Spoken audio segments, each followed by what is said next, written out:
میں نے ایک کالم پڑھا، کالم نگار نے اپنے گورے کولیگ سے پوچھا کہ تم مسلمان کیوں نہیں ہو جاتے؟ اس نے مسکرا کر جواب دیا، تم مجھے کوئی اچھی سی reason they do, then I will accept Islam, میں اسلام قبول کر لوں گا۔ تو وہ کہتے ہیں کہ میں نے اسے اسلام کی حقانیت اور نبی کریم صلی اللہ علیہ وآلہ وسلم کی زندگی کے بارے میں بے شمار واقعات سنائے۔ میں نے ان لوگوں کا حوالہ بھی دیا جو عیسائیت، یہودیت، بدھزم اور ہندو مت چھوڑ کر مسلمان ہو گئے تھے۔ میں نے اسے یہ بھی بتایا کہ تم مسلمان ہونے کے بعد سیدھا جنت میں جاؤ گے، اور بڑی توجہ سے وہ میری بات سنتا رہا۔ میں خاموش ہوا تو اس نے ہنس کر کہا، ہماری کمپنی میں 2 درجن مسلمان ہیں، تم مجھے کسی ایک کا حوالہ دو جس کو دیکھ کر میں مسلمان ہو جاؤں۔ وہ کہتے ہیں کہ میں حیرت سے اس کی طرف ہکا بکا ہو کر دیکھنے لگا تو وہ بولا، تم مسلمان اگر مل کر بھی اخلاقی لحاظ سے ہمارے کسی کرسچین ساتھی کا مقابلہ کر لو تو میں مسلمان ہو جاؤں گا۔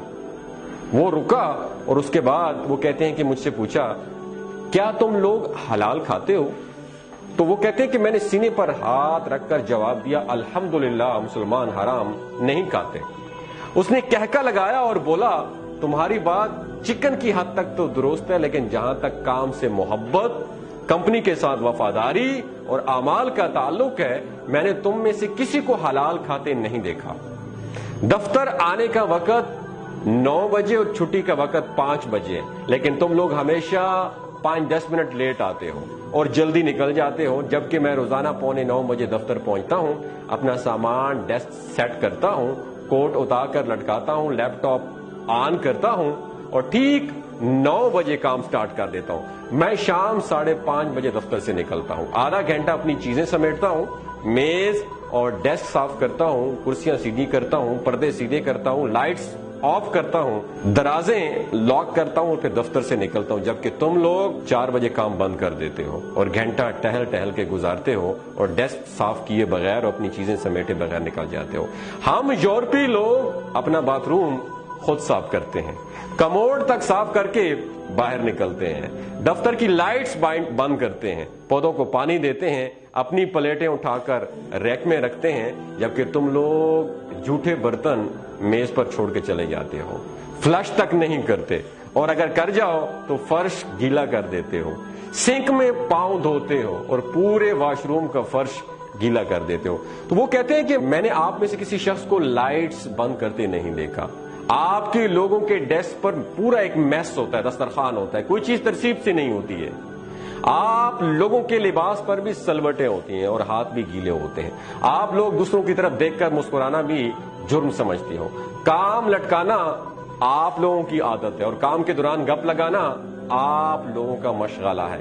آپ لوگ کھانا بھی نہایت بدتمیزی سے کھاتے ہو، منہ سے چپ چپ کی آوازیں نکلتی ہیں اور چائے بھی شڑپ شڑپ کر کے پیتے ہو۔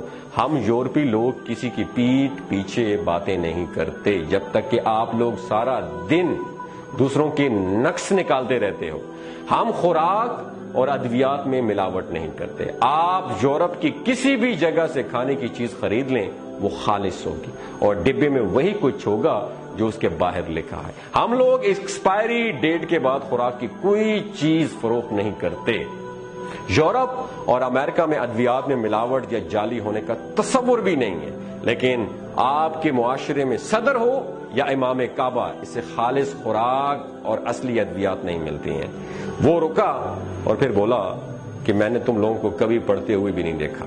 تم لوگ روز مٹھائی اور چاکلیٹ خریدتے ہو، لیکن میں نے تمہیں کبھی کتاب خریدتے نہیں دیکھا۔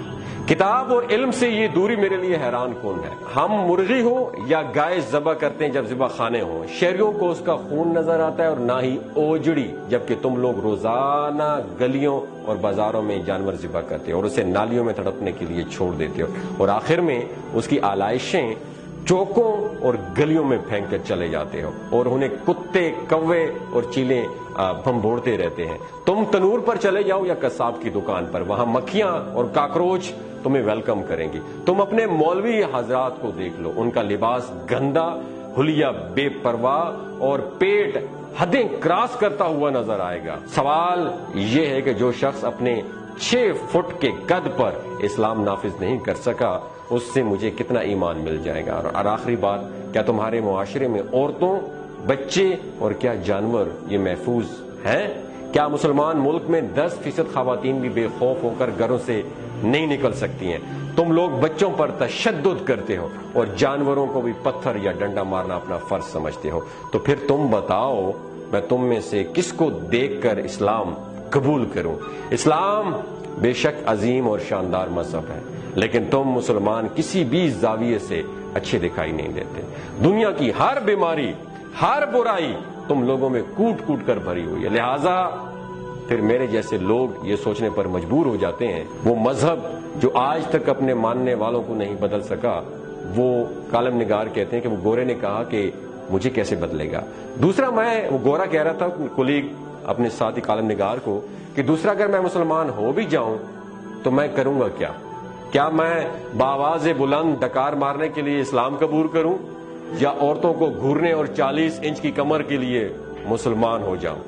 تم مجھے کوئی ریزن تو دے دو، میں ابھی کلمہ پڑھتا ہوں۔ وہ خاموش ہو گیا۔ وہ کالم نگار کہتے ہیں کہ میرا منہ کھلے کا کھلا رہ گیا۔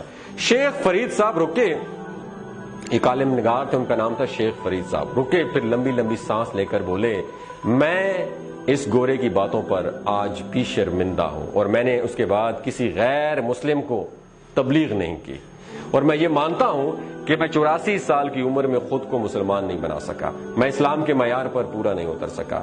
اب سوال یہ ہے کہ اس گورے نے کون سی بات غلط کی تھی؟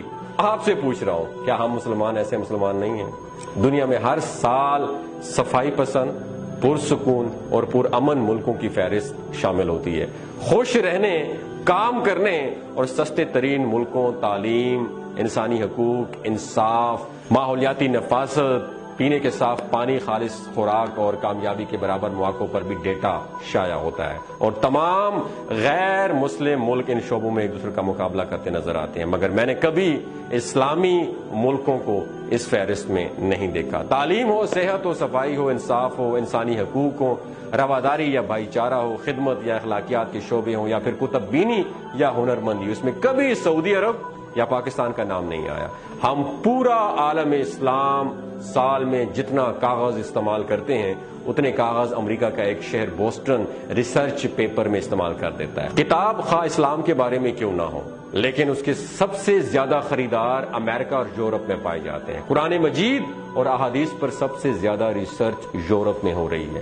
خانہ کعبہ کے فرش کا ماربل بھی یورپ سے امپورٹ ہوتا ہے، اور اسے اٹلی کی کمپنیاں کاٹتی اور پالش کرتی ہیں، اور یہی اسے فرش پر لگواتی ہیں۔ عالم اسلام کی تمام مساجد میں اذان اور تلاوت بھی یہودی کمپنیوں کے ساؤنڈ سسٹم سے نشر ہوتی ہے، اور ہم سب لوگ ادویات بھی انہی کی استعمال کرتے ہیں۔ لہٰذا پھر یہ سوال ہے کہ اقوام عالم کی گلیوں میں اسلام اور مسلمان ہے کہاں؟ ہمارا کنٹریبیوشن کیا ہے اور کہاں پہ ہے؟ دنیا جہاں کی برائیاں، خامیاں، کمزوریاں اور آزمائشیں صرف ہمارے کھاتے میں کیوں درج ہوتی ہیں؟ وہ قوم جو اپنے مسلمان بھائیوں کو اسلام کے نام پر قتل کر دیتی ہے اور مسجد پر حملہ کر کے 200 نمازیوں کو شہید کر دیتی ہے، کیا وہ اسلام جیسے عظیم مذہب کو ڈیزرو کرتی ہے؟ ہم مسلمانوں کی زندگی میں بھی اسلام کہاں ہے؟ یہ جو اس کالم میں یہ باتیں بتائی گئی ہیں، باتیں تو سچی ہیں، پر ہمیں شرم نہیں آتی۔ ہم ڈھیٹ لوگ ہیں، خود علم نہیں ہوتا، کتاب پڑھنا تو دور کی بات، ہاتھ بھی نہیں لگاتے، اور دوسروں سے ہر بات پہ ریفرنس مانگ رہے ہوتے ہیں۔ دوستو، اگر میری کوئی بات آپ کو بری لگی ہے تو میں معذرت چاہتا ہوں، لیکن اگر ہم نے دنیا پہ حکومت کرنی ہے، عالم اسلام پر حکومت کرنی ہے، ہم نے غیر مسلموں پر حکومت کرنی ہے، تو ہمیں کتاب کو پکڑنا ہوگا، ہمیں قرآن مجید کو اپنا ہتھیار بنانا ہوگا، تب جا کے ہم ان کا مقابلہ کر سکتے ہیں، ورنہ کرپشن، ملاوٹ، بے ایمانی، ان ساری اور دھوکہ، جھوٹ، ان سب چیزوں کے ہوتے ہوئے ہم صرف نام کے مسلمان ہیں۔ خدارا اپنے آپ کو سدھارو اور ایک اچھا مسلمان ہو کر دوسروں کو تبلیغ کرو تاکہ دوسروں کی زندگیاں بدل سکیں۔ اگر آپ کو اس ویڈیو سے کوئی بھی اچھا پیغام ملا ہو تو اسے دوسروں کے ساتھ ضرور شیئر کیجیے گا۔ بہت شکریہ۔